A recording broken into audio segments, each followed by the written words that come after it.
नमस्कार, जय जोहार। क्या आप भी गवर्नमेंट एग्जाम्स की तैयारी करना चाहते हैं? क्या आप भी मेमोरी टेक्निक्स और ट्रिक्स के जरिए बहुत ही कम समय में स्मार्ट स्टडी करना चाहते हैं? क्या आप चाहते हैं कि सीजी व्यापम टॉपर आपको पढ़ाए? तो डाउनलोड करिए योगेंद्र साहू क्लासेस ऐप। यहाँ 10 से अधिक गवर्नमेंट एग्जाम्स क्रैक करने वाले और सीजी व्यापम टॉप करने वाले योगेंद्र सर सीजीपीएससी और सीजी व्यापम के अंतर्गत होने वाले सभी एग्जाम्स की तैयारी कराएं।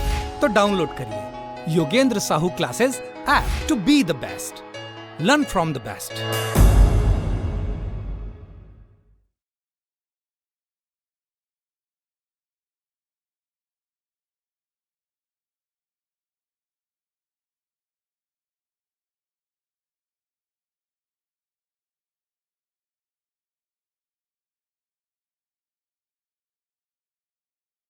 इधर से साउंड ऑफ चलने दें।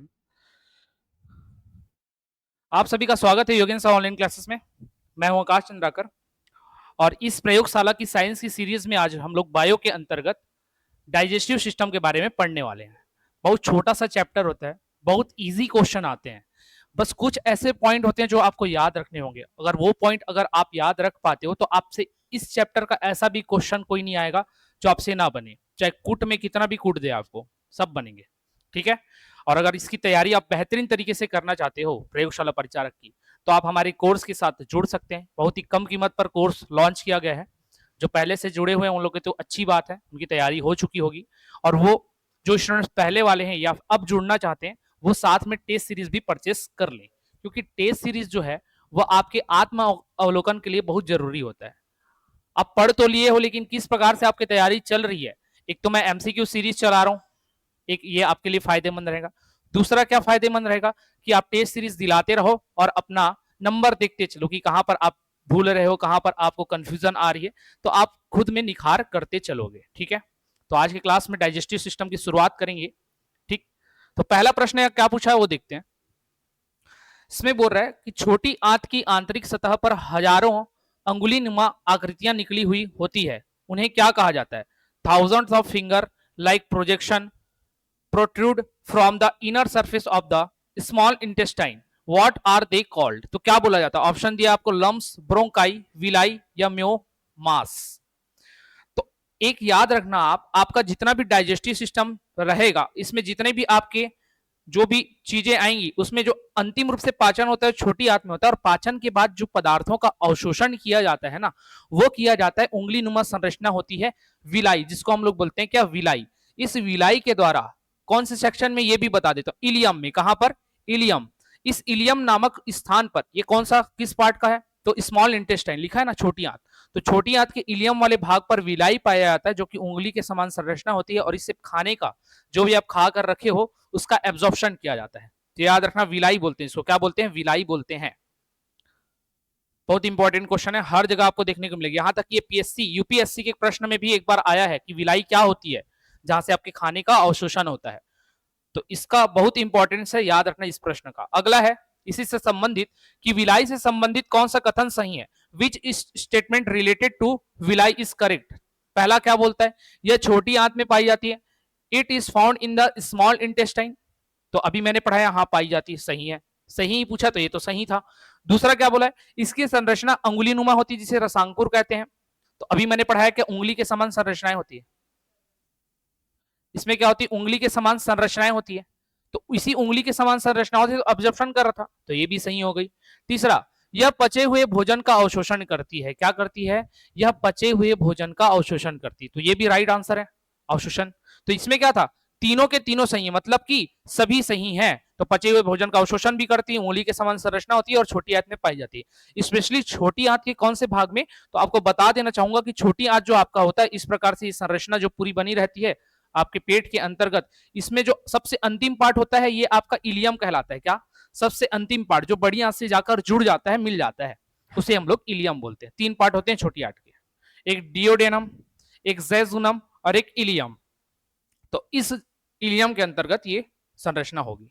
पूरे छोटी आंत में होती है, लेकिन सर्वाधिक मात्रा में इलियम के अंदर पाई जाएगी। अगला, उस एंजाइम का नाम बताइए जिसका उपयोग प्रोटीन को पेप्टाइड में रूपांतरित करने के लिए किया जाता है। उस एंजाइम का नाम बताएं जिसका उपयोग प्रोटीन को पेप्टाइड में रूपांतरित करने के लिए किया जाता है। Name the enzyme that is used to convert proteins into peptides. क्या बोलते हैं? इनवर्टेज बोलते हैं, पेप्सिन बोलते हैं, लैक्टोज बोलते हैं, जाइमेज बोलते हैं। तो प से प्रोटीन, प से पेप्टाइड और प से पेप्सिन, तीनों प से आपको याद रखना है कि कभी भी प्रोटीन को पेप्टाइड में कन्वर्ट करने वाले एंजाइम के बारे में पूछे तो वो आपका क्या होता है? पेप्सिन होता है। क्या होता है? पेप्सिन होता है। क्या होता है? पेप्सिन होता है। ये जठर रस में उपस्थित होता है, आपके जठर ग्रंथियों से निकलती है। पेप्सिन और रेनिन दो प्रकार के एंजाइम। रेनिन जो होता है वो दूध के पाचन में सहायता करता है। रेनिन क्या होता है? दूध के पाचन में सहायता करता है। दूध के पाचन में कैसे? जब आप बच्चे रहते हो ना तो आपके शरीर में रेनिन की मात्रा ज्यादा बनती है। जैसे गोद में बच्चे रहते हैं, क्या करते हैं वो कम से कम 6 महीने 1 साल तक माता का दूध का सेवन करते हैं। तो दूध को पचाने के लिए जो एंजाइम है रेनिन वो ज्यादा मात्रा में बनता है। एंड देन आप जैसे कुछ भी खाना पीना चालू करते हो तो वो किसके माध्यम से पचेगा? वो पेप्सिन के माध्यम से बचता है। स्पेशली क्या? प्रोटीन। प से प्रोटीन, प से पेप्टाइड, प से पेप्सिन। तो आपका option number B correct answer होगा, ध्यान में रखना।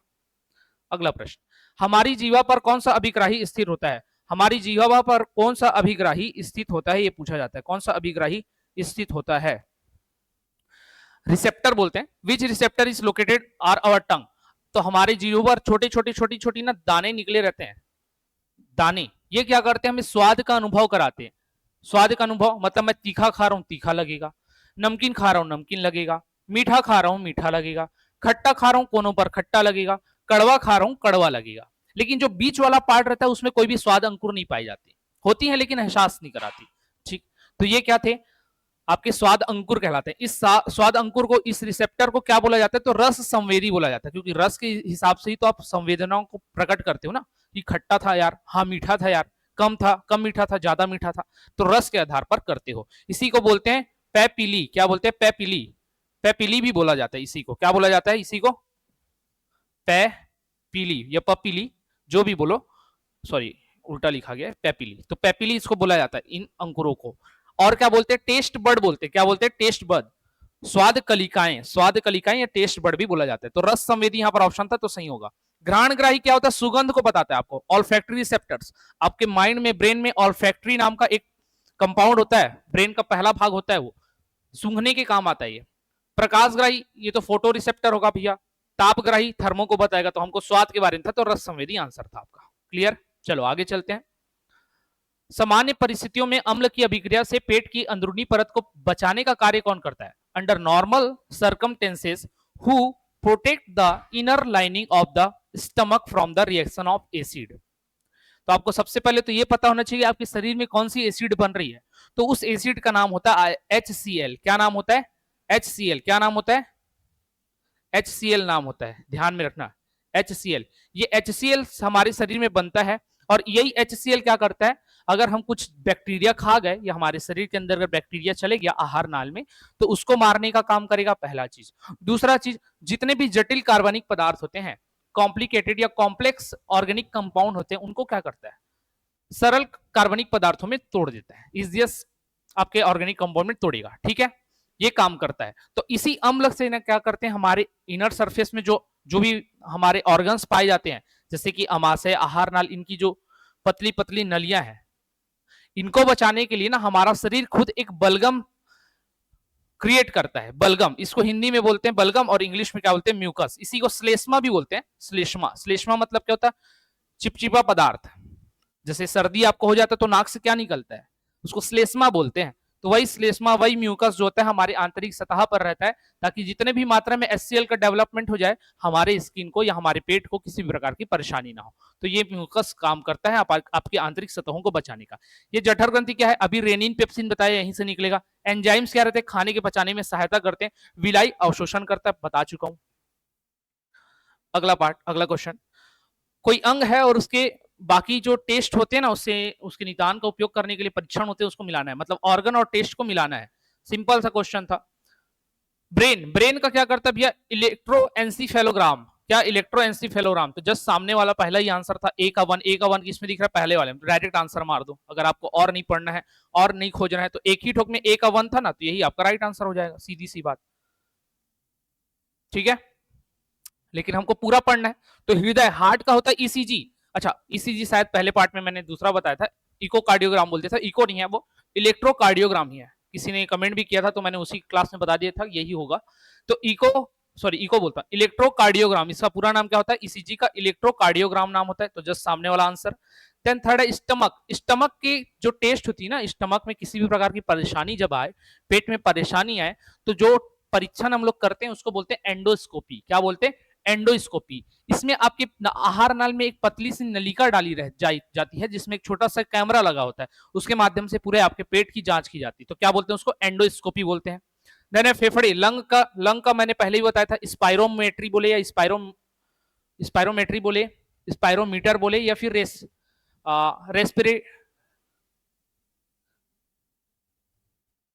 रेस्पिरेटरी मीटर, ये याद रखना, ठीक है? ये आपके काम में आते हैं फेफड़े की जांच करने के लिए। और साउंड सुनते हैं हम लोग किसके माध्यम से? स्टेथोस्कोप के माध्यम से। लब डब की जो आवाज आती है ना हार्ट से, उसको। तो ये याद रखना, ऑप्शन ए इसका करेक्ट आंसर था। अगला, मानव शरीर की यकृत ग्रंथि के लिए कौन सा कथन सत्य है? विच of the following statement is true for the liver gland of the human body? पहला क्या बोलता है? यह मानव शरीर की सबसे बड़ी ग्रंथि है। सही बात है। पूरे आपके शरीर में अगर सबसे बड़ा कोई ग्लैंड है, कोई ग्रंथि है, तो यकृत है वो। चाहे वो अंतःस्रावी में बोलो, अंतःस्रावी मतलब अंतःस्रावी बोलता हूं, चाहे वो बाह्यस्रावी बोलो, बाह्यस्रावी मतलब एक्सोक्राइन ग्लैंड, चाहे वो पाचक ग्रंथि बोलो, डाइजेस्टिव ग्लैंड, चाहे वो पूरे शरीर को मिलाकर बोलो, तो सब में सबसे बड़ा ग्लैंड कौन सा होता है? आपका यकृत होता है। तो ये तो सही बात है, ये तो सही बोल गया हमको। क्या कौन सा कथन सत्य है? तो पहला तो सत्य मिल गया। दूसरे में क्या बोलता है कि मानव पाचन तंत्र में यकृत से पित्त का स्त्राव होता है। सही बात है।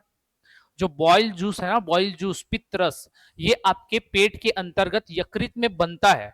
यकृत में बनने के बाद वहीं पर एक छोटा सा सेक्शन होता है जिसको बोलते हैं गॉल ब्लैडर, पित्ताशय। उस गॉल ब्लैडर के अंतर्गत ये पित्त रस स्टोर होता है और फिर समय समय पर पाचन के जरिए निकाल दिया जाता है। तो ये भी सही है। तीसरा, यकृत शरीर में पाचन प्रक्रिया में सहायता करता है। सही है, एंजाइम रिलीज कर रहा है। चौथा, यकृत पाचन तंत्र का एक महत्वपूर्ण हिस्सा है लेकिन इसमें सीधे भोजन का पाचन नहीं होता। ये भी सही बात है। सीधे कहां होता है? ये बाह्य रूप से, बाह्य पाचक ग्रंथि में आता है, ये बाह्य पाचक ग्रंथि में आता है। पांचवा बोला, यह भोजन को पचाने में सहायक नहीं होता। गलत बात है, भोजन को पचाने में सहायक है। तो क्या हो गए आपके? 4 सही हैं। तो कौन कौन से? 1 2 3 4 सही थे। ऑप्शन नंबर डी में दिख रहा है 1 2 3 4। ये सहायता करता है ना, ऊपर तो आपने पढ़ा है अभी, ठीक? तो ये याद रखना। 8वां क्वेश्चन, कौन सा पदार्थ पित्ताशय में संग्रहित और सांद्रित होता है? Which substance is stored and concentrated in the gall bladder? अभी मैंने बताया क्या होता है? लिम्फ होता है, वाटर होता है, ब्लड होता है, बाइल होता है। तो बाइल जूस, बाइल जूस क्या होता है? आपके पित्ताशय में उपस्थित होता है। ऑप्शन डी आपका राइट आंसर होगा। अगला प्रश्न, पाचन के बाद प्रोटीन किसमें परिवर्तित हो जाता है? छोटी छोटी गोलियों में, स्टार्च में, कार्बोहाइड्रेट में, एमिनो एसिड में। तो किसमें हो जाता है भाई? जो प्रोटीन है वो किसमें कन्वर्ट हो जाता है? एमिनो एसिड्स में। किसमें? एमिनो एसिड्स में। हम जो भी प्रोटीन के रूप में खाते हैं, कोई भी चीज हो, वो मुख से पाचन उसका शुरू हो जाता है और अंतिम रूप से आप देखोगे कि वो आपके शरीर के छोटी आंत में जाकर टूटता है। और टूटता है तो किसमें टूटता है? एमिनो एसिड में टूटता है। किसमें? एमिनो एसिड में। और कितने नंबर में? 20 नंबर ऑफ एमिनो एसिड्स में टूटता है। और यही टूटने की प्रक्रिया आपकी क्या कहलाती है? कैटाबोलिक कहलाती है। क्या कहलाती है? कैटाबोलिक। सर ये कैटाबोलिक क्या है? हमारे पूरे शरीर में मेटाबॉलिक प्रोसेस चलता है, उपापचयी क्रिया है। तो उपापचयी क्रिया में जो तोड़ने वाली प्रक्रिया होती है उसको हम लोग कैटाबोलिक बोलते हैं। क्या बोलते हैं? कैटाबोलिक। लेकिन जो प्रक्रिया में जुड़ता है, छोटे छोटे अणु आपस में जुड़ जाते हैं, उसको हम लोग बोलते हैं क्या? एनाबॉलिक। क्या बोलते हैं?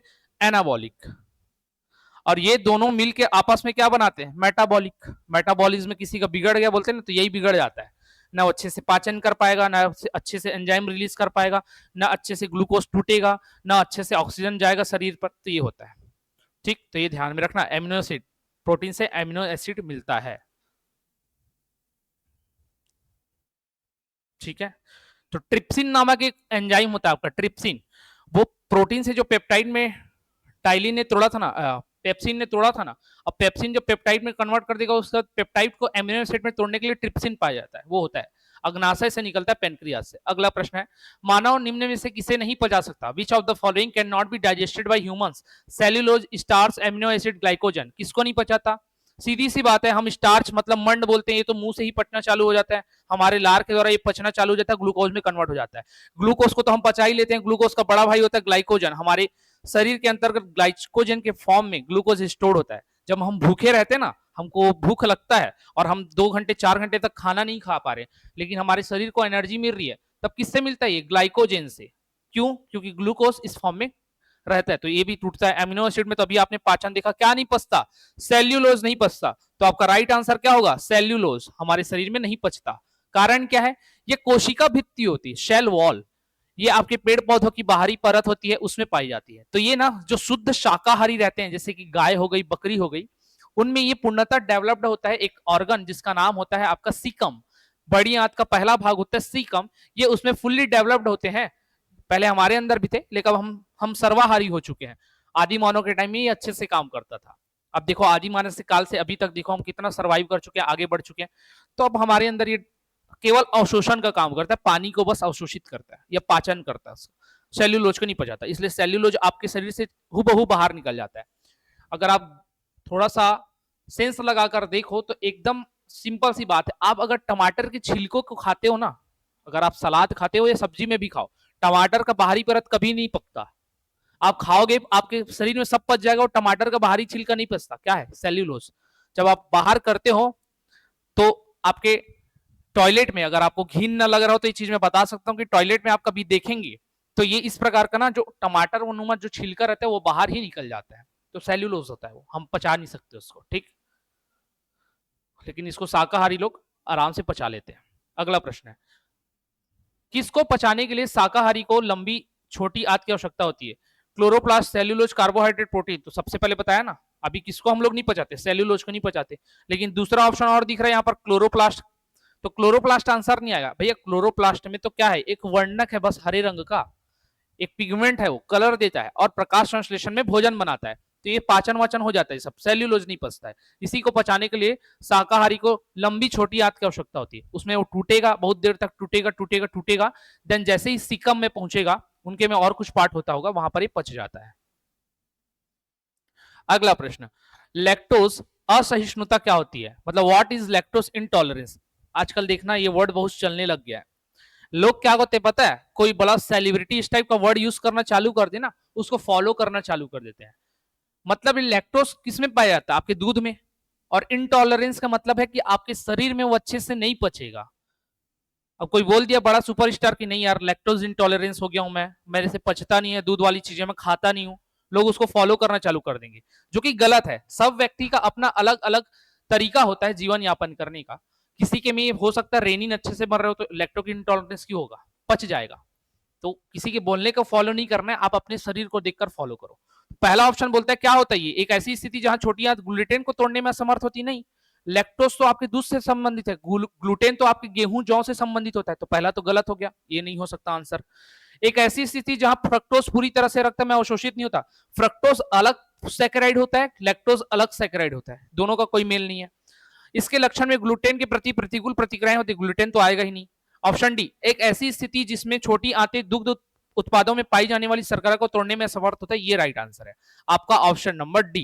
क्योंकि लैक्टोज किससे बनता है? लैक्टोज एक प्रकार का आपका सैकेराइड होता है जो कि डाइसैकेराइड में आता है। मैंने आपको मसल 2 वाले ट्रिक से याद कराया था, म से माल्टोज, ल से लैक्टोज, स से सुक्रोज। तो लैक्टोज में आपका ग्लूकोज प्लस गैलेक्टोज दोनों आपस में मिलते हैं तो लैक्टोज बनता है।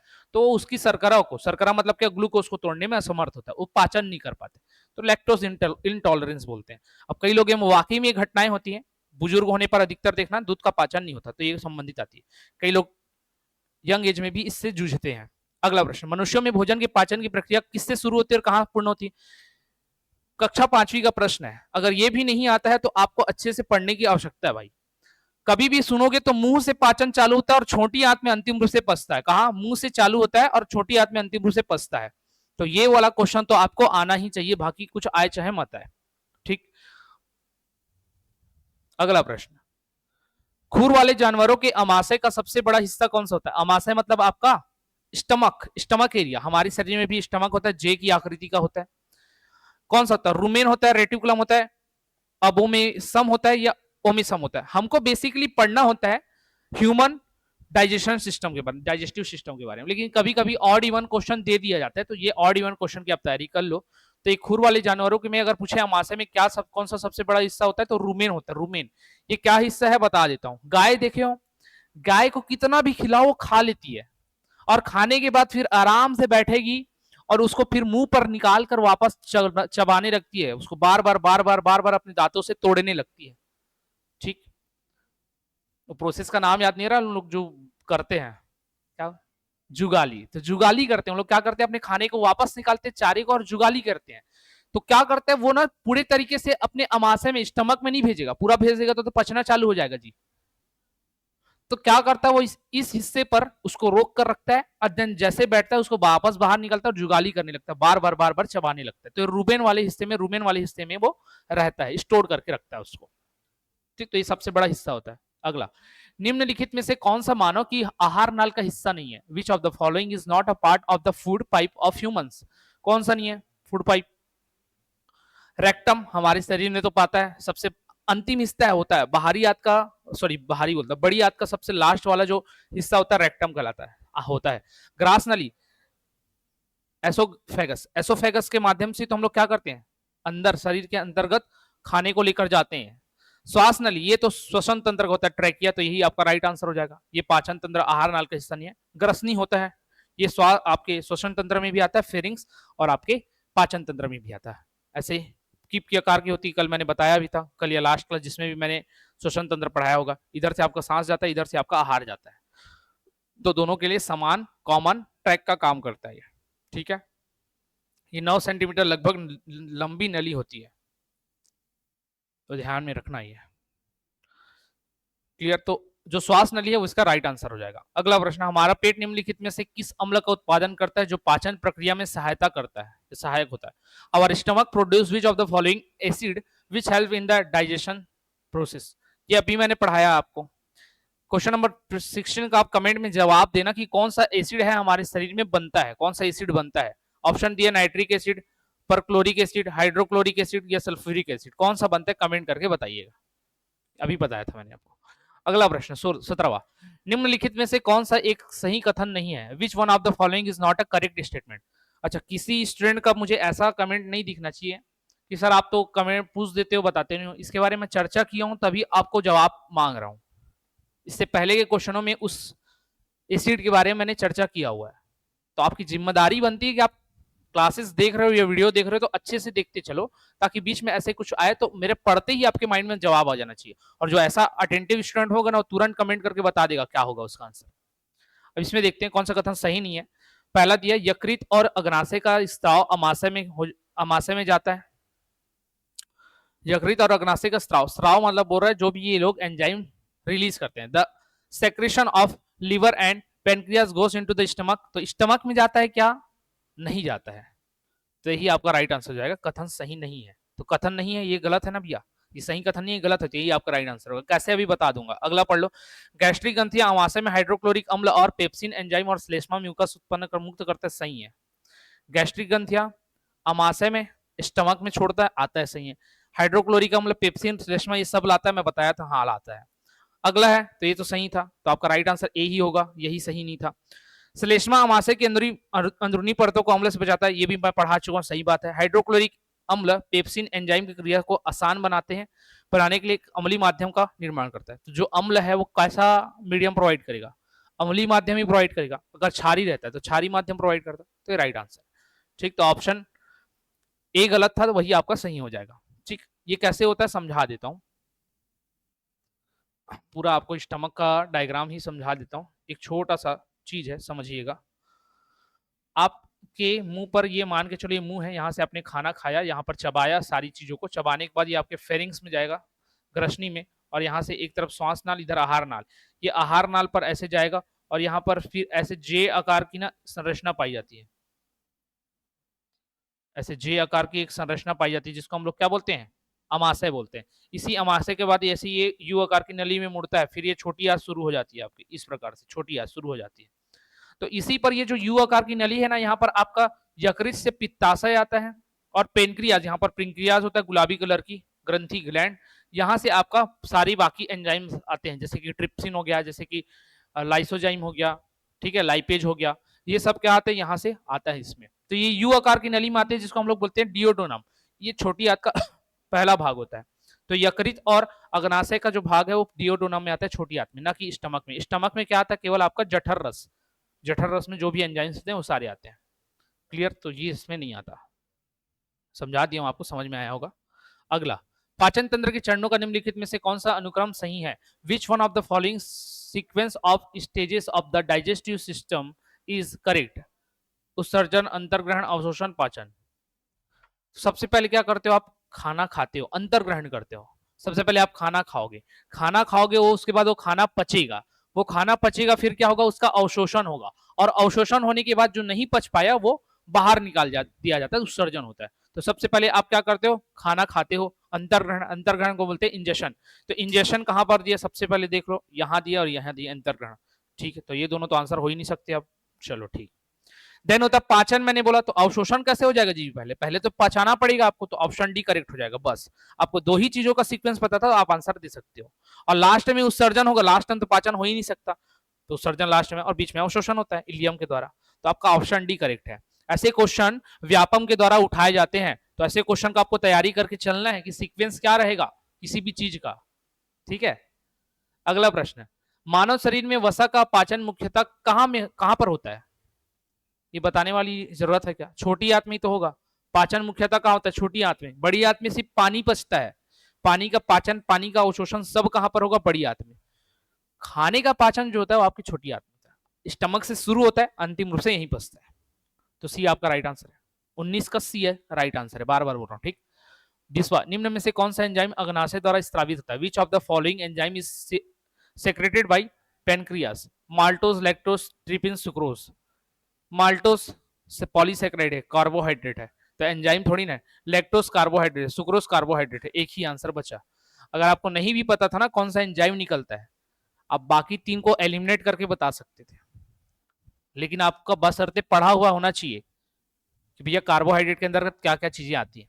तो आपका ट्रिप्सिन ऐसा एंजाइम है जो पेनक्रियास के द्वारा निकलता है। किसके माध्यम से? पेनक्रियास के द्वारा ट्रिप्सिन को रिलीज किया जाता है, बहुत इंपॉर्टेंट होता है, याद रखना। इसके अलावा एमाइलेज भी निकलता है, और इसके अलावा लाइपेज भी निकलता है। एमाइलेज और लाइपेज याद रखना, एमाइलेज और लाइपेज।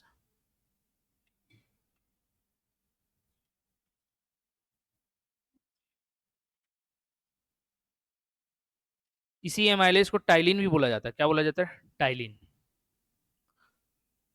जो एमाइलेज बोला नहीं, हंस निकलता है, एमाइलेज, लाइपेज, ट्रिप्सिन, वो एमाइलेज वर्ड है, उसको टाइलिन भी बोला जाता है, टाइलिन, याद रखना। उसी के माध्यम से क्या हो रहा था आपका? अमीनो एसिड में टूट रहा था अंतिम रूप से। अगला प्रश्न, स्वादिष्ट भोजन देखकर मुंह में पानी आ जाता है, ये कौन सी घटना है? हार्मोन संबंधी, स्नायु संबंधी, दृष्टि संबंधी, या घ्राण संबंधी? तो घ्राण के बारे में अभी डिस्कस किया था। जो सूंघने वाली प्रक्रिया होता है ये होती है, तो ये तो हो ही नहीं सकता। सूंघने थोड़ी बोल रहा, मुंह में पानी आने की बात कर रहे हैं। दृष्टि, देख कर पानी नहीं आता भाई, आप मत देखो ना, सांस आपके अंदर गया तो नहीं आएगा क्या? अच्छा मैगी बन रहा है गरम गरम, सूप बन रहा है गरम गरम, तो आ जाता है ना। तो देखने वाला संबंधित हो ही नहीं सकता। हार्मोन संबंधी, हार्मोन का कोई दिक्कत नहीं है, पानी आने से, मुंह में पानी आने का मतलब तो लार, लार एक प्रकार का एंजाइम है, हार्मोन के कारण नहीं आता, वो बचा ऑप्शन ये सीधा सीधा। स्नायु संबंधी, इसको बोलते हैं नर्वस रिएक्शन। नर्वस मतलब आपके तंत्रिका तंत्र के द्वारा ना आपको लार का सिग्नल आता है। कैसे सिग्नल आएगा सर? जैसे कोई चीज है, पहली बार बच्चा अगर नींबू खाता है, इमली खाता है, अचार खाता है, उसको उसका टेस्ट लगता है, और जब एक बार टेस्ट लगता है और अगर वो चीज अच्छी लग गई आपको ना, तो जब भी वैसी चीज आपकी नजर में आएगी ना, तो पहले से ही आपका नर्वस सिस्टम सिग्नल भेजता है कि हाँ भाई पहले बार तूने इसको खाया था तो तेरे मुंह में पानी आया था। तो इस वजह से देखना, लड़कियों के सामने इमली वर्ड ले लो, मुंह में पानी आना शुरू हो जाता है, क्योंकि उनको उसका टेस्ट पता है। लेकिन एक नवजात शिशु इमली बोलो ना उसके सामने, लार आएगा कि नहीं, अभी टेस्ट नहीं पता उसको। तो ये क्या होता है? नर्वस रिएक्शन होता है, तंत्रिका संबंधी प्रतिक्रिया होती है, जिसको स्नायु संबंधी प्रतिक्रिया भी बोला जाता है। तो घ्राण, मान, दृष्टि, हार्मोन, ये सब नहीं आएगा, ऑप्शन बी करेक्ट आंसर था। अगला, दांतों में सड़न शुरू हो जाती है जब मुंह का पीएच वैल्यू कितने से कम हो जाए? आपके दांत कब सड़ेंगे? जब आपने खाना खाया और आपके खाने के कुछ पार्टिकल्स आपके दांत पर रह गए और वो धीरे धीरे सड़ने लगेंगे। और हो सकता है आप पढ़ाई में इतने मगरूर हो, इतने चूर हो कि आपने ब्रश करना छोड़ दिया। तो ब्रश करना छोड़ दोगे तो धीरे धीरे वहां पर सड़न पैदा करेगा। सड़ेगा कोई भी चीज ना तो एसिडिक हो जाता है। क्या हो जाता है? एसिडिक। और जैसे ही एसिडिक होगा आपके मुंह के स्वाद को भी एसिडिक करेगा। दांतों पर एसिडिक होने के कारण सड़न होती है। तो दांत अगर मुंह आपका एसिडिक हो रहा है ना, तो दांत धीरे धीरे सड़ेगा, क्योंकि वो कैल्शियम कार्बोनेट की परत को हटाना चालू कर देता है। तो यही पूछ रहे एसिडिक तो होगा, तो जान गए सब एसिडिक वैल्यू ही दिया है, 7 से कम एसिडिक वैल्यू। लेकिन पूछ रहे एग्जैक्ट पॉइंट क्या होता है, तो ये होता है 5.5। क्या होता है 5.5। आपका ऑप्शन बी करेक्ट हो जाएगा 5.5। 5.5 से अगर पीएच वैल्यू कम हो जाती है तो दांतों में सड़न शुरू हो जाता है, तो याद रखना ये वाला। अगला प्रश्न, स्वाद का पता लगाने के लिए अभिग्राहक को क्या कहते हैं? संवेदिक अभिग्राहक, रासायनिक अभिग्राहक, घ्राण अभिग्राहक, रसवेदी। तो रसवेदी होता था, ये मैंने बताया था। रस संवेदी होता है, क्या पाए जाते हैं? छोटे छोटे स्वाद अंकुर पाए जाते हैं, क्या बोलते हैं उसको? पेपिली बोलते हैं। तो वही तो है ऑप्शन डी। अगला प्रश्न, निम्न में से ऑक्सीकरण के समय अधिकतम मात्रा में ऊर्जा उत्पन्न करता है? इसमें हो सकता है जो ऑफलाइन स्टूडेंट मेरे से जुड़े होंगे उनको भी थोड़ा सा दिक्कत है कि सर कैसे उल्टा बोल दे रहे हो, और जो नए हैं स्टूडेंट उनको भी लग सकता है। तो ऑक्सीकरण के समय अधिकतम ऊर्जा अगर किसी से उत्पन्न होती है बोले तो उसका राइट आंसर होता है आपका फैट, वसा के माध्यम से। लेकिन मैं तो पढ़ाता हूं कि ग्लूकोज को तोड़ते हैं तो ऑक्सीकरण की प्रक्रिया होती है और 38 एटीपी एनर्जी रिलीज होती है सर, यही आपने पढ़ाया था। तो कैसे अभी फैट बोल दे रहे हो? ये सही बात है कि आप सांस लेते हो, रेस्पिरेशन में आपके कोशिकाओं में ऑक्सीजन जाता है, ग्लूकोज टूटता है, 38 एटीपी एनर्जी देता है। लेकिन पूछ क्या रहे, रेस्पिरेशन बोला क्या? नहीं, ऑक्सीकरण बोल रहा है। तो भैया ऑक्सीकरण की प्रक्रिया तो आपके शरीर के अंतर्गत स्वतः चलती रहेगी ना, क्योंकि आप तो सांस ले ही रहे हो। एक ही जगह बस ऑक्सीकरण की प्रक्रिया होगी, ऐसा संभव है क्या? नहीं है। तो केवल सेल में नहीं होता, केवल ग्लूकोज नहीं टूटता, टूटता आपका फैट भी है, टूटता आपका प्रोटीन भी है। लेकिन तीनों के कंपैरिजन में कार्बोहाइड्रेट होता है ना, ग्लूकोज, ग्लूकोज कार्बोहाइड्रेट ही समझ कर चलना। ये तीनों में अगर समान मात्रा में ऑक्सीकरण की प्रक्रिया चल रही है और 1 ग्राम आपका कार्ब भी है, कार्बोहाइड्रेट, 1 ग्राम आपका फैट भी है, 1 ग्राम आपका प्रोटीन भी है, तो जो फैट है ना वो सबसे ज्यादा मात्रा में एनर्जी देता है 1 ग्राम की कंपेयर में। क्यों? क्योंकि इसको ज्यादा नंबर ऑफ ऑक्सीजन की आवश्यकता पड़ती है, और जहां पर ज्यादा नंबर ऑफ ऑक्सीजन वहां पर ऑक्सीकरण ज्यादा, और जहां पर ऑक्सीकरण ज्यादा वहां पर मात्रा भी ऊर्जा की ज्यादा होती है। ठीक, तो ये फैट आपका राइट आंसर होता है। क्या? फैट, याद रखना फैट। तो ऑक्सीकरण की प्रक्रिया में अधिकतम ऊर्जा कौन देता है? तो फैट देता है। लेकिन पहले कौन टूटता है? तो पहले आपका ग्लूकोज टूटता है। ठीक है, एनर्जी देने की बात कर रहा है, पहले टूटने की बात नहीं कर रहे हैं, ध्यान में रखना। तो लगभग 5 के आसपास ये 5 किलो कैलोरी या 4 किलो कैलोरी या कैलोरी आपका एनर्जी रिलीज करता है, उससे बाकी में कम आता है 1 ग्राम की वैल्यू पर। अगला देखते हैं, प्रोटीन की कमी से निम्न में से कौन सी बीमारी होती है? Protein deficiency causes which of the following disease? Option दिया kwashiorkor, rickets, beriberi, scurvy. Scurvy vitamin C की कमी से होने वाला रोग है, किसके? विटामिन सी की कमी से, तो ये तो हो नहीं सकता। बेरीबेरी आपके विटामिन बी1 की कमी से होने वाला रोग है, तो ये तो हो नहीं सकता। रिकेट्स आपके कैल्शियम की कमी से, हड्डी, विटामिन डी अगर कम हो जाता है ना, विटामिन डी कम हो जाता है, सॉरी बी लिख दिया, विटामिन डी, तो कैल्शियम कम हो गया तो रिकेट्स, बच्चों में रिकेट्स, वयस्कों में ऑस्टियोमिलासिया या मलेशिया। देन क्वाशियोरकर, ये आपका राइट आंसर होगा। ये प्रोटीन की कमी से होने वाला रोग है। इसमें शरीर क्या हो जाते हैं, शरीर, बच्चे का शरीर ना एकदम जैसे बहुत ज्यादा बुजुर्ग हो जाते हैं, 90 साल के, 85 साल के, तो उनके शरीर की मांसपेशियां देखना ढीली पड़ जाती हैं, हड्डी से लटकती रहती है, वैसी बच्चे के अंतर्गत हो जाता है, उसको क्वाशियोरकर बोलते हैं। क्या बोलते हैं? क्वाशियोरकर। इसका एक और नाम होता है, इसको बोलते हैं सूखा रोग। क्या बोलते हैं? सूखा रोग। और प्रोटीन की कमी से एक और रोग होता है जिसको हम लोग बोलते हैं मरासमस। क्या बोलते हैं? मरासमस रोग। ये मरासमस रोग क्या होता है? इसको बोलते हैं हम लोग सूजा रोग। क्या बोलते हैं? सूजा रोग। सूजा रोग मतलब इसमें बच्चा जो है उसका पेट एकदम बाहर निकल जाता है। देखना सेठ मरवाड़ी लोग का निकला रहता है ना बाहर, 40-45 की उम्र में जैसे पेट बाहर निकल जाता है, एक बच्चे का 5 से 6 साल की उम्र में वैसा पेट निकल जाता है। तो मार मार के सुझा दिए से याद रख सकते हो मरासमस। तो प्रोटीन की कमी से होता है, अधिकता से नहीं हो रहा है, कमी से होता है सब रोग। चलो अगला प्रश्न चलते हैं, पेयजल आपूर्ति में कोलीफोम की उपस्थिति का लक्षण क्या है? ये कोलीफोम वर्ड को ना कोली वर्ड से याद रखना, कोली वर्ड से। आपके शरीर के अंतर्गत बड़ी आंत के पास एक जीवाणु पाया जाता है ई कोलाई नाम का। किस नाम का? ई कोलाई नाम का। और जब भी आप अनहेल्दी चीज खाते हो, अशुद्ध पानी पीते हो, तो ये वहीं पर जाता है, और पानी का अवशोषण कौन करता है? बोला मैंने बड़ी आंत, तो उसको अफेक्ट करता है ई कोलाई को, और ई कोलाई की संख्या बढ़ा देता है, इसलिए आपको दस्त वगैरह होना चालू हो जाता है, डायरिया होना चालू हो जाता है। तो पेयजल आपूर्ति में अगर कोलीफॉर्म, ई कोलाई से याद रखना, कोलीफॉर्म की उपस्थिति है तो किसका लक्षण है? फ्लोराइड संदूषण, फास्फोरस संदूषण, मतलब ये संदूषण का मतलब है कि प्रदूषण किस टाइप का समझो, पानी के स्रोत का खारापन, या मानव अपशिष्ट से संदूषण। तो ई कोलाई कहां पाया जा रहा है? बड़ी आंत में। बड़ी आंत में केवल खाने आपके पानी का बस पाचन होता है, खाना पूरा निकल जाता है, उसके साथ बैक्टीरिया भी बाहर निकलते हैं। तो कई स्थानों पर देखना, इसलिए अब क्या हुआ है, घर घर में टॉयलेट शौचालय क्यों बनाया गया? पहले क्या करते थे, नदी सोर्स, पानी के जितने भी सोर्स है ना, वहीं पर टॉयलेट कर देते थे, शौच कर देते थे। तो इसमें उपस्थित जीवाणु उन पानी में मिलता था, और उसी का अगर खाना बनाने में यूज कर दिया, किसी और काम में यूज कर दिए, तो वो आपके शरीर में एंटर कर जाता था। तो इस वजह से बीमारियां होती थी बहुत ज्यादा, दस्त से पहले बहुत लोग मर जाते थे। तो ये क्या, ई कोलाई वहीं पर पाया जाता है, कोलीफॉर्म। तो इसमें क्या है, मानव अपशिष्ट से संदूषण होता है, मानव अपशिष्ट से संदूषण फैलता है, याद रखना, ठीक है। तो कंटेमिनेशन क्या होता है, मानव अपशिष्ट का होता है, ह्यूमन वेस्ट का होता है। तो ह्यूमन वेस्ट से ई कोलाई निकलेगा, बड़ी आंत में पाया जाता है, वहीं से बाहर निकलता है रेक्टम के माध्यम से। तो रिलेट करके याद रखना। अगला है 27, क्या दिया, मेटाबॉलिज्म। चपापचय नहीं होता, ये उपापचय होता है। उपापचय संबंधित होता है किससे, शरीर में होने वाली सभी रासायनिक प्रतिक्रियाओं से। सही बात है। सरल अणुओं से जटिल अणुओं का संश्लेषण, हाँ, दोनों प्रकार का होता है।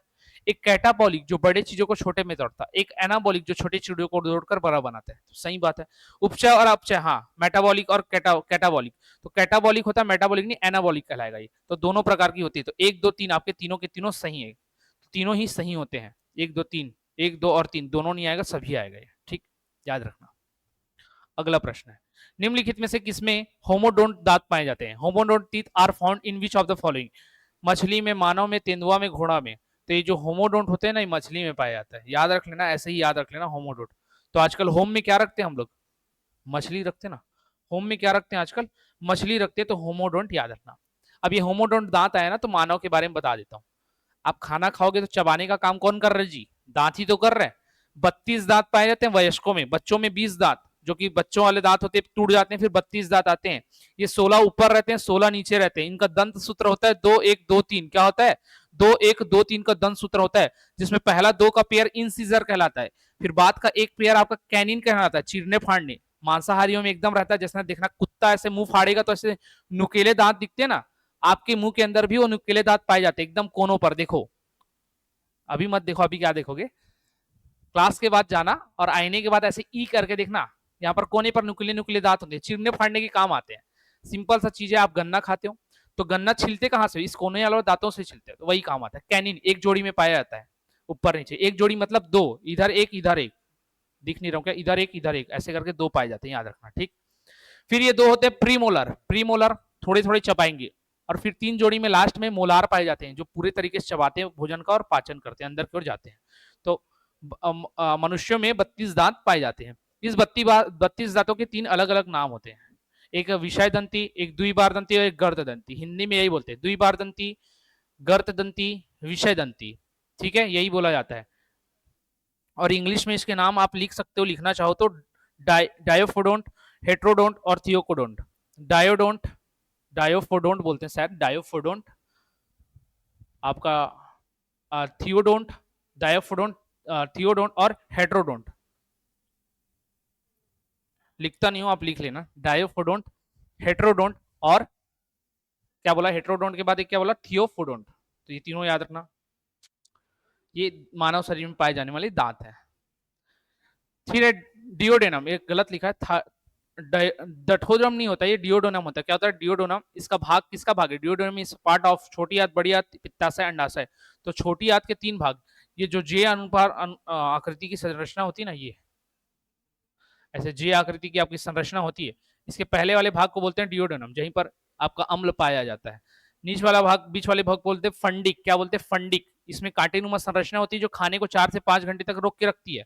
और ये नीचे वाला भाग होता है, यहाँ पर यू आकार की नली में मुड़ने से पहले तक का भाग, इसको बोलते हैं फाइलोरिक। फाइलोरिक क्या करता है, इसमें जठर रस आता है और म्यूकस में उपस्थित रहता है, स्टमक के जठर रस इसमें एंजाइम को घोलता है, तो पाचन यहाँ पर होता है। तो डिओडोनम आपके स्मॉल इंटेस्टाइन का भाग है। वैसे ही बड़ी आंत के 3 भाग होते हैं, सबसे पहले भाग को बोलते हैं हम लोग सीकम, सीकम जहां पर सेल्यूलोज थोड़े बहुत मात्रा में पचेगा और पानी का पाचन यहीं चालू हो जाता है, यहीं पर ई कोलाई जीवाणु पाया जाता है। यही क्या होता है, इलियम के माध्यम से छोटी आंत से, ओ सॉरी,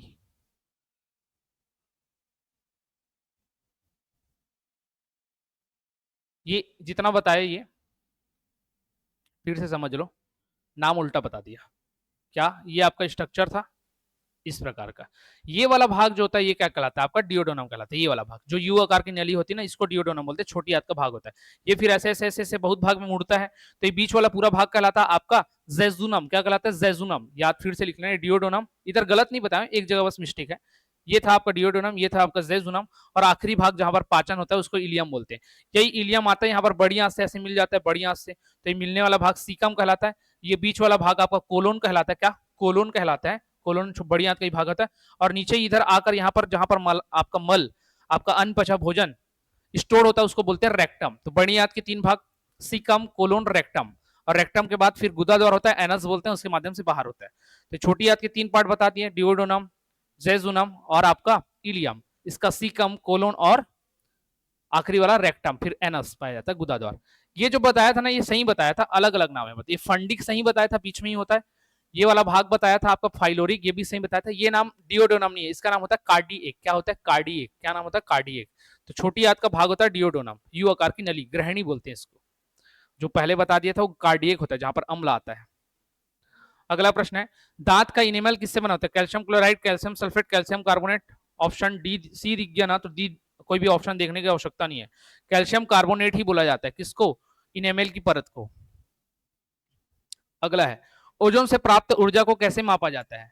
सॉरी, ओजोन बोलता हूं यार, भोजन से प्राप्त।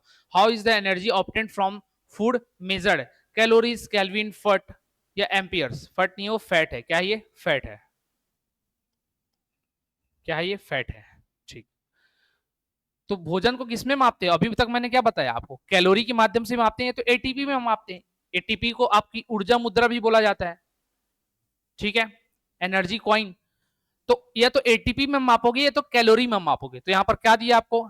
एटीपी है क्या? नहीं है। कैलोरी है, तो कैलोरी आपका राइट आंसर हो जाएगा, ऑप्शन नंबर ए। कैलोरी के माध्यम से मापते हैं। किलो कैलोरी में भी हो सकता है, सामान्य कैलोरी में भी हो सकता है। अगला प्रश्न, मानव शरीर का एकमात्र अंग जो पुनः विकसित या पुनः सृजित हो सकता है? The only organ is human body that can be regenerated या रीग्रोन इन। स्प्लीन होगा, ब्रेन होगा, लीवर होगा, पेनक्रियास। पेनक्रियास भी नहीं होता, ब्रेन भी नहीं होता, स्प्लीन भी नहीं होता। ये आपका होता है क्या? केवल और केवल लीवर। लीवर को जिगर भी बोला जाता है, ठीक है, लीवर को जिगर भी बोला जाता है, याद रखना। तो लीवर हो गया, यकृत बोलते हैं इसी को। तो यकृत, लीवर या जिगर जो भी नाम दे, ये अपने आप को रीजनरेट करता है। अगर पूरे आपके बॉडी में सबसे ज्यादा मात्रा में कोशिका विभाजन की बात की जाए ना, तो ये लीवर करता है। और सबसे कम ब्रेन, न्यूरॉन। न्यूरॉन में कभी भी कोशिका विभाजन नहीं होता। अगर होता तो व्यक्ति के अगर शरीर में चोट लग रहा है तो रीजनरेट करके अपने आप को ठीक कर लेता, नहीं होता है। एक बार न्यूरॉन डैमेज तो आपका माइंड गया। जिगर करता है, लीवर करता है। इसमें दो प्रकार के सेल होते हैं, कुपर सेल कहलाता है और एक हेपेटिक। हेपेटिक से आपके हेपेटाइटिस रोग हो जाते हैं। और कुपर सेल, जब आप एल्कोहल का सेवन करो या फिर किसी भी प्रकार के जहर का सेवन करो तो कुपर सेल डेड हो जाते हैं। लेकिन ये जीन रीजनरेट करता है। ये रीजनरेट करने की क्वालिटी के कारण क्या होता है? उस एल्कोहल को झेल पाता है। लेकिन कई व्यक्तियों में देखना, एक्सेसिव एल्कोहल का सेवन करने के बाद ये धीरे धीरे डैमेज होने लगता है, इसलिए बोलते हैं लीवर खराब हो गया। और खराब लीवर को अगर आप काट कर निकाल दो ना, तो खुद को फिर से ट्रांसप्लांट कर लेता है, खुद बना लेता है, रीजनरेट कर लेता है। और कई लोगों में अगर वो नहीं बन पा रहा है, पूरी तरीके से डेड हो गया है, तो दूसरे व्यक्ति का, जिसमें उसमें ट्रांसप्लांट किया जा सके, दूसरे व्यक्ति का हम लोग जिगर या लीवर लगाएंगे, तो वो फिर से अपने आप को बना लेगा। ठीक, तो ये ध्यान में रखना। अगला प्रश्न, एक मानव जीव में औसतन कितनी स्वाद कलिकाएं होती है? जो टेस्ट बर्ड होते हैं ना, टेस्ट बर्ड, पैपिली बोला, रस स्वाद जो ग्रहण करता है वो कितना होता है? टेस्ट बर्ड कितने होते हैं औसतन? तो ये होते 2000 से 8000। कितने होते हैं? 2000 से 8000। लगभग 2000 से 8000 आपके जीभ के ऊपर में स्वाद कलिकाएं पाई जाती हैं, जो कि आपको मीठा, नमकीन, तीखा, कड़वा और खट्टापन का एहसास कराता है। अगला है, एक वयस्क मानव का पूरा पाचन तंत्र यानी मुंह से गुदा तक कितने मीटर लंबा होता है? बेसिकली इसका जो एग्जाम्पल है ना, अलग अलग लोगों में अलग अलग होता है। तो हम जो पढ़ते आते हैं एनसीईआरटी के अकॉर्डिंग, एनसीईआरटी की बुक में, वो हम पढ़ते हैं 8 से 12 मीटर।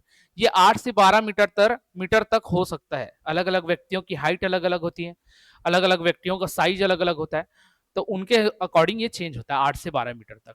लेकिन ये एग्जाम में, जिस एग्जाम में ये क्वेश्चन था, वहां एग्जाम में आंसर लिया गया था आपका 9 मीटर। तो आपको 9 मीटर याद रखना है। कितना? 9 मीटर।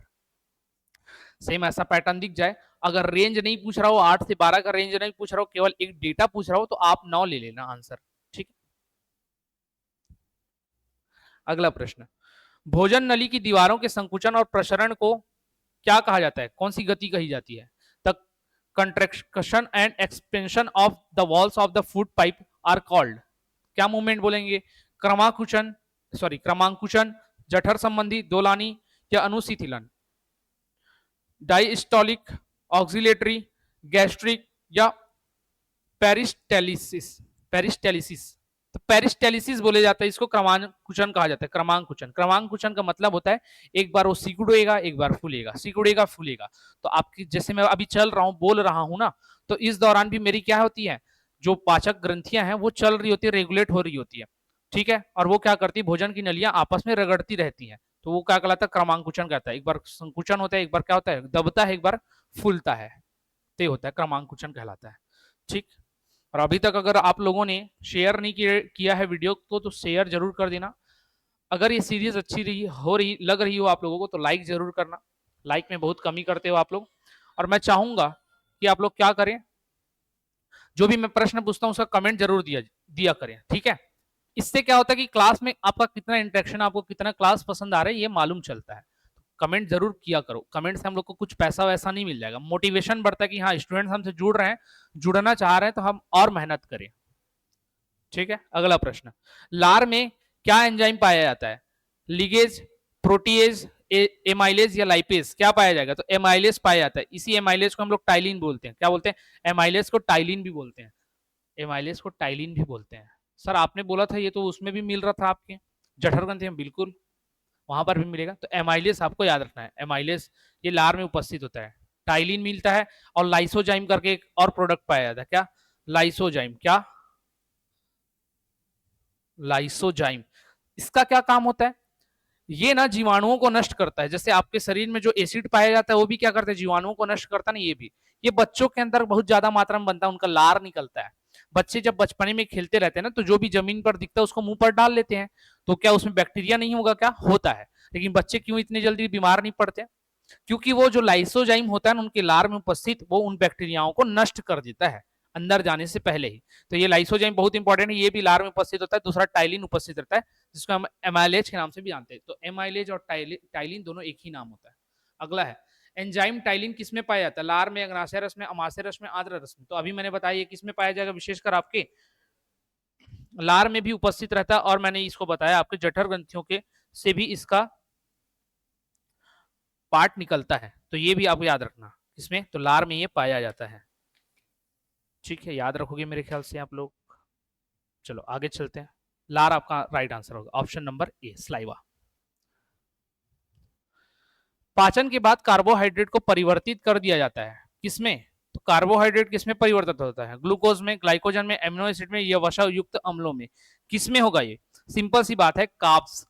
जो भी कार्बोहाइड्रेट आप खाते हो, चाहे सेल्यूलोज के फॉर्म में खाओ, चाहे ग्लाइकोजन के फॉर्म में खाओ, चाहे स्टार्च के फॉर्म में खाओ जिसको मंड बोला जाता है, चाहे माल्टोज या गैलेक्टोज या लैक्टोज, कुछ भी हो, सबसे छोटा और सबसे सरल अगर कार्बोहाइड्रेट कोई है तो वो ग्लूकोज है।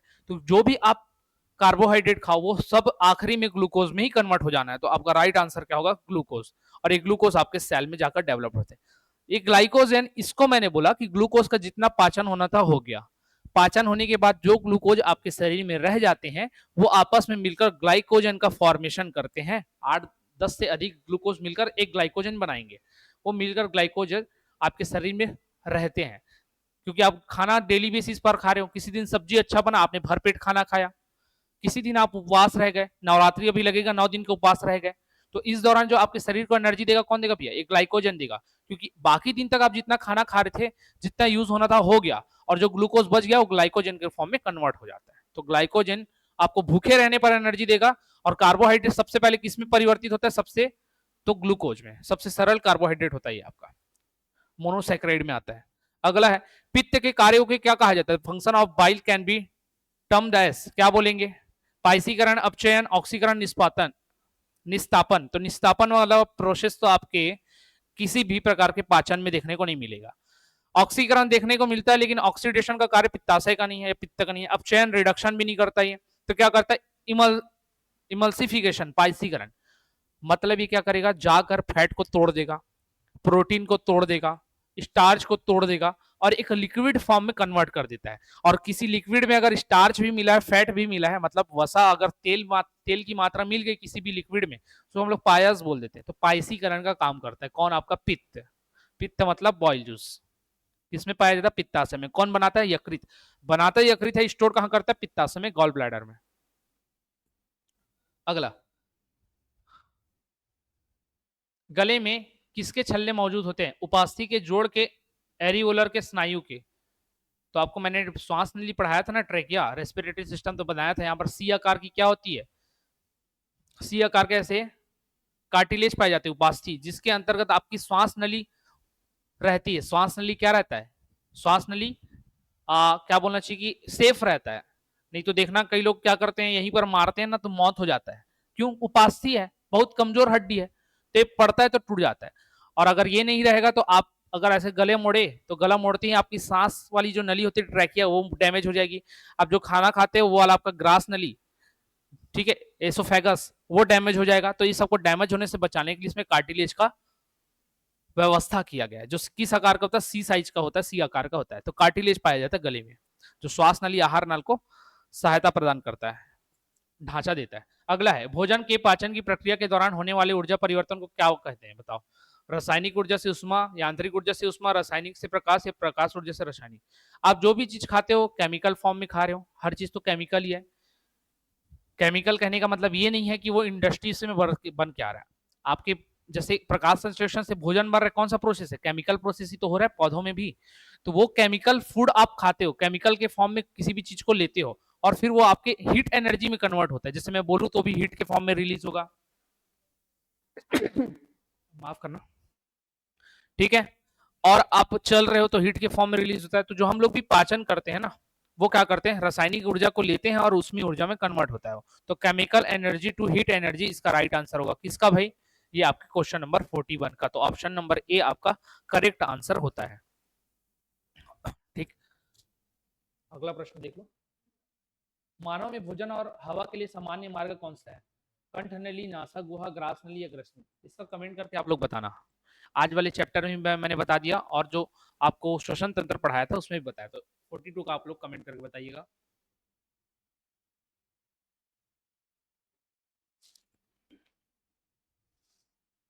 अगला प्रश्न, एंजाइम और उनके कार्य के आधार पर सही जोड़ी का मिलान करो। Enzyme and function.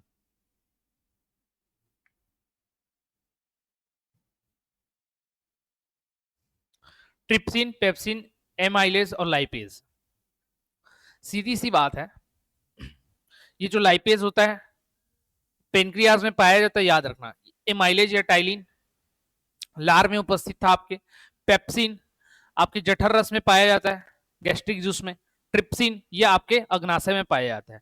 क्या बोल रहा है? इसको कार्य को मिलाना है। ट्रिप्सिन अग्नाशय में पाया जाता है। कहां पर अग्नाशय दिख रहा है? देख लो, इसमें दिख रहा है, इसी से रिलेटेड होगा ये।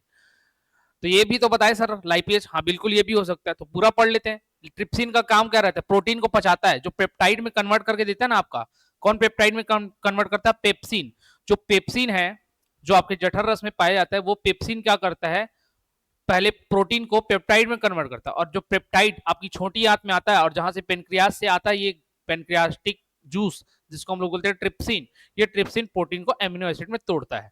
तो ये सही है, ट्रिप्सिन का काम यही है, प्रोटीन को पचाने का। देन पेप्सिन, पेट में पाया जाने वाला एंजाइम जो प्रोटीन का पाचन करता है, सही है। पसे पेप्सिन, पसे प्रोटीन से पेप्टाइड में बदलता है, तो सही है, पाया जाता है पेट में। ठीक, किसमें? गैस्ट्रिक जूस में। सही था ये भी। जस्ट सामने वाले दो सही हो गए, ए का एक, बी का दो, पहले ही ऑप्शन में दिख रहा है। ठीक है, और देख लेते फिर भी। एमाइलेज, एमाइलेज मतलब टाइलिन होता है, मैंने बताया था, आपके कार्बोहाइड्रेट का पाचन करता है। तो ये तीसरा भी करेक्ट आंसर है। चौथा, लाइपेज, लाइपेज क्या करता है? वसा का पाचन करता है। डाइजेशन ऑफ फैट्स, तो लाइपेज क्या करता है? ये फैट आपके वसा को पचाता है। ये भी सही आंसर है। तो 1 2 3 4 एक दूसरे के सामने वाले हैं, सब सही है। तो याद रखना भैया, काम बहुत इंपॉर्टेंट है। पेप्सिन प्रोटीन को पेप्टाइड में, पेप्टाइड ट्रिप्सिन के द्वारा वापस से एमिनो एसिड में टूट जाता है। एमाइलेज कार्बोहाइड्रेट को पचा देता है, आपके लार में ही उपस्थित रहता है। लाइपेज आपकी छोटी आंत में जब आता है खाना, तो उसमें वसा का पाचन करता है। तो सामने सामने वाले सारे आंसर थे आपके। अगला प्रश्न, बड़ी आंत का मुख्य कार्य क्या है? बड़ी आंत का मुख्य कार्य क्या है? What is the main function of the large intestine? पाचन एंजाइमों का स्त्राव करता है, जल और इलेक्ट्रोलाइट्स का अवशोषण करता है, प्रोटीन का पाचन करता है, वसा का पाचन करता है। क्या करता है ये? तो बढ़िया का काम होता है आपके जल और इलेक्ट्रोलाइट्स का अवशोषण करना। मैंने बताया था क्या ये केवल जल का आपका अवशोषण करता है और कुछ काम नहीं। ऑप्शन बी इसका करेक्ट आंसर हो जाएगा। अगला, निम्नलिखित में से कौन सा कथन सत्य नहीं है? विच of the following statement is not true? पहला, ट्रिप्सिन प्रोटीन एवं पेप्टेन को पॉलीपेप्टाइड तथा एमिनो एसिड में परिवर्तित करता है। पहले तो देख लो पूछ क्या रहा है, सत्य नहीं है, कौन सा गलत है ये बताना है मेरे को। तो ट्रिप्सिन प्रोटीन और एवं पेप्टेन को पॉलीपेप्टाइड्स तथा एमिनो एसिड में कन्वर्ट करता है, ठीक है। एमिनो एसिड दिखा ना, यही तो काम था उसका प्रोटीन में तोड़ने का, तो पहला तो सही हो गया। मुझे गलत ढूंढना है तो पहला तो नहीं हो सकता आंसर, पहला स्टेटमेंट। दूसरा स्टेटमेंट क्या होता है? एमाइलेज मांड को, मांड मतलब स्टार्च, स्टार्च लिखा है यहाँ पर, घुलनशील शर्करा में परिवर्तित करता है, बिल्कुल सही है। टाइलिन का क्या काम था जी? कार्बोहाइड्रेट को ही तो पचा रहा था। मांड या फिर मंड जो बोलते हैं, स्टार्च क्या है? कार्बोहाइड्रेट है। कौन से प्रकार का? पॉलीसैकेराइड, तो ये पचाता, सही बात है। तीसरा, लाइपेज इमल्सिफाइड वसाओं को, तो लाइपेज वसा को बदलता है, सही बात, ये भी सही हो गया। अग्नाशय मानव शरीर की सबसे बड़ी ग्रंथि, गलत बात, असत्य, सत्य नहीं है बोला तो ऑप्शन 4। यकृत सबसे बड़ा पाचक ग्लैंड है आपका, ठीक है, सबसे बड़ा ग्लैंड होता है।